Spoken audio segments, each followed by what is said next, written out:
अपनी स्क्रीन पे आप जो ये फल देख रहे हैं, ये फल हैं कबीला के। आज हम इस आयुर्वेदिक पेड़ के बारे में जानेंगे।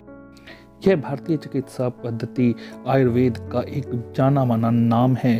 तो आज हम जानेंगे इसकी पहचान, टैक्सोनॉमी, ये कहाँ कहाँ पाया जाता है, इसके नाम, इसे शुद्ध करने का तरीका, इसके आयुर्वेदिक गुण, इसके आयुर्वेदिक इस्तेमाल, कितनी मात्रा में इसे लेना है और क्या क्या सावधानियां हमने इसका इस्तेमाल करते समय करनी हैं। अग्निशिखा बेस्ट गार्डन में आप सबका स्वागत है। इस चैनल पर आप पाते हैं अपने घर के पास पाए जाने वाले उपयोगी पेड़ पौधों की जानकारी। साथियों, अगर आपने मेरे इस चैनल को सब्सक्राइब नहीं किया है तो कृपया इसे सब्सक्राइब कर लें और बेल आइकन दबा दें ताकि समय रहते आपको नोटिफिकेशन मिल जाए।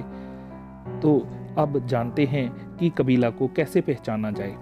यह एक मध्यम आकार का वृक्ष होता है जिसकी ऊंचाई लगभग 20 से 25 मीटर तक होती है। ये संपूर्ण भारत में पाया जाता है।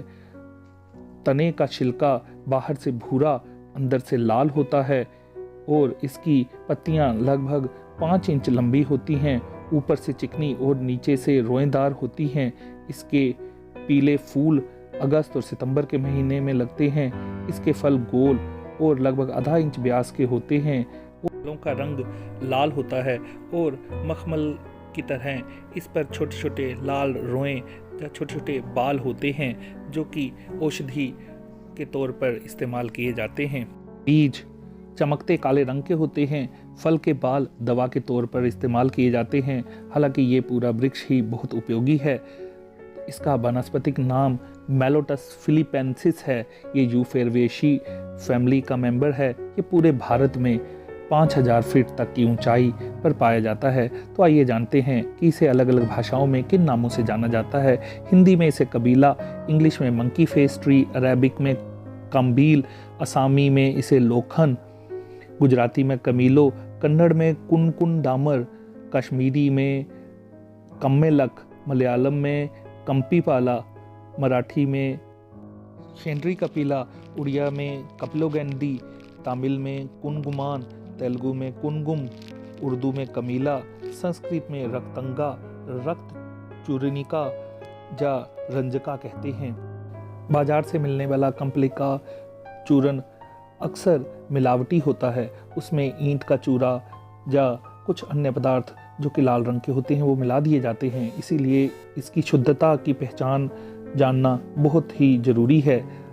अगर आप इसकी शुद्धता की पहचान करना चाहते हैं तो इसे एक पानी के कटोरे में डालें और जो असली कंपलिका का पाउडर होगा वह पानी पर तैर जाएगा और ईंट का चूरा पानी की तलहटी पर बैठ जाएगा। अगर असली कंपलिक को पानी में भिगोकर एक कागज पर छोड़ा जाए तो पेपर पर एक पीला दाग बन जाता है। यह बहुत ही ज्वलनशील होता है और चटकती आवाज़ के साथ आग पर जल जाता है। अगर थोड़ा सा कंपलिका चूर्ण लेकर आग पर छिड़का जाए तो अगर यह बहुत आसानी से आग पकड़ लेता है तो वह चूर्ण बिल्कुल असली है। अब जानते हैं इसके आयुर्वेदिक गुणों के बारे में। इसका रस कटु अर्थात स्वाद में ये कड़वा होता है। ये गुणों में लघु, रूक्ष और तीखा होता है अर्थात इसे पचाना बहुत ही आसान होता है और ये रूखा है और तीखा होता है। इसका विपाका कटु अर्थात ये पच जाने के बाद कड़वा होता है। इसका वीर्य उष्ण अर्थात इसकी तासीर गर्म होती है।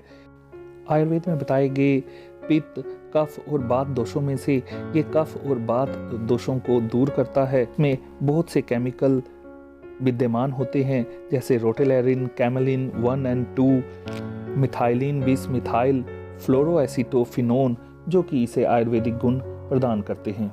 अब जानते हैं कंपिलका के आयुर्वेदिक उपयोगों के बारे में। सबसे पहला उपयोग उनके लिए जिन्हें डायबिटीज़ है। डायबिटीज़ एक बहुत ही खतरनाक बीमारी है और आज के समाज में ये बहुत ज़्यादा लोगों को होती जा रही है। इसमें वज़न बहुत जल्दी घटने लगता है, बहुत ज़्यादा पेशाब आता है, मुंह सूखने लगता है। ऐसी स्थिति में आप कंपिलका का चूर्ण और आंवला रस लेकर उसका काढ़ा बना लें और उसका सेवन रेगुलर करते रहें तो आपका वज़न बढ़ना शुरू हो जाएगा। इंसुलिन सिक्रीट फिर से होना शुरू हो जाएगा और इंसुलिन की सिक्रीशन की वजह से आपको फिर से एक आसान और अच्छी ज़िंदगी जीने का मौका मिलेगा। ग्लूकोज लेवल खुद ब खुद डिक्रीज़ होने लगेगा और ग्लाइकोसाइलेटेड हीमोग्लोबिन भी 30 दिनों के भीतर बिल्कुल ठीक हो जाएगा। अगर आपको किसी तरह की स्किन प्रॉब्लम है, फंगल इन्फेक्शन है, दाद खाज है, एक्जिमा है या किसी प्रकार की स्किन एलर्जी है, तो उस स्थिति में कंपिलका के चूर्ण का काढ़ा बनाकर 30 ml आप रोज़ सुबह शाम ग्रहण करते रहें तो कुछ दिनों में आपकी स्किन एलर्जी बिल्कुल ठीक हो जाएगी। आप इसके लिए कंपिलका के चूर्ण को तिल के तेल में मिलाकर अपनी दाद खाज खुजली पर भी लगा सकते हैं। अगर किसी स्त्री को बार बार अबॉर्शन हो रहा है, 3-4 महीने गर्भ ठहरने के बाद अबॉर्शन हो जाता है, उस स्थिति में 30 से 40 मिलीलीटर काढ़ा रोज पीते रहने से अबॉर्शन होने की समस्या खुद ब खुद समाप्त हो जाएगी। अगर किसी की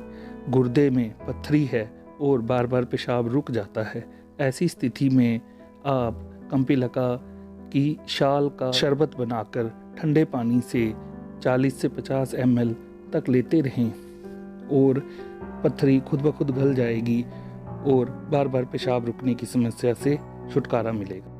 सर्दी के मौसम में अक्सर बुखार हो जाता है, खांसी हो जाती है। उस स्थिति में भी कंपिलका या कबीला का पेड़ बहुत ही उपयोगी है। बुखार और खांसी हो जाने की हालत में कंपिलका के पत्तों को और कुछ पत्ते तुलसी के लेकर उसका एक काढ़ा बनाकर लगभग 60 ml आप सुबह शाम लेते रहें तो बुखार और खांसी में बहुत ही आराम मिलेगा। अगला प्रयोग उनके लिए जिनके पेट में कीड़े हैं। पेट में कृमि होने की स्थिति में हम कंपिलका के फल का चूर्ण लगभग 5 ग्राम ले लेंगे और इसे गुड़ के साथ हम ग्रहण करेंगे रात्रि के समय सोने से पहले, तो अपने आप कृमि सुबह निकल जाएंगे। बहुत बार हमें आयुर्वेदिक पौधों की जानकारी होती है लेकिन उसकी डोज या मात्रा का हमें ज्ञान नहीं होता। कितनी मात्रा में किसी औषधीय पौधे के हिस्से को लेना है, इसकी जानकारी ना होने की वजह से हमें वह उपयोगी पौधा दुष्प्रभाव देने लगता है। अगर कंपिलका या कबीला की बात करें तो लगभग 60 ml काढ़ा ही हम एक दिन में लें और अगर हम इसका चूर्ण ग्रहण कर रहे हैं तो लगभग 5 ग्राम चूर्ण ही एक दिन में लें, वह भी थोड़ा थोड़ा करके सुबह, शाम और दोपहर। अब जानते हैं कि क्या प्रिकॉशन या सावधानियां हमने कबीला के पेड़ का उपयोग करते समय रखनी हैं।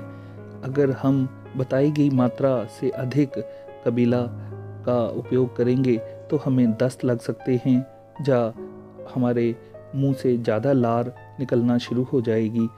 किसी भी स्थिति में हमें किसी आयुर्वेदिक पौधे का इस्तेमाल करने से पहले अच्छे चिकित्सक या डॉक्टर से ज़रूर सलाह मशवरा कर लेना चाहिए और इनका प्रयोग किसी अच्छे जानकार हकीम, वेद या डॉक्टर की देखरेख में ही करना चाहिए। मुझे आशा है कि अब आपको कबीला के बारे में संपूर्ण जानकारी मिल गई होगी।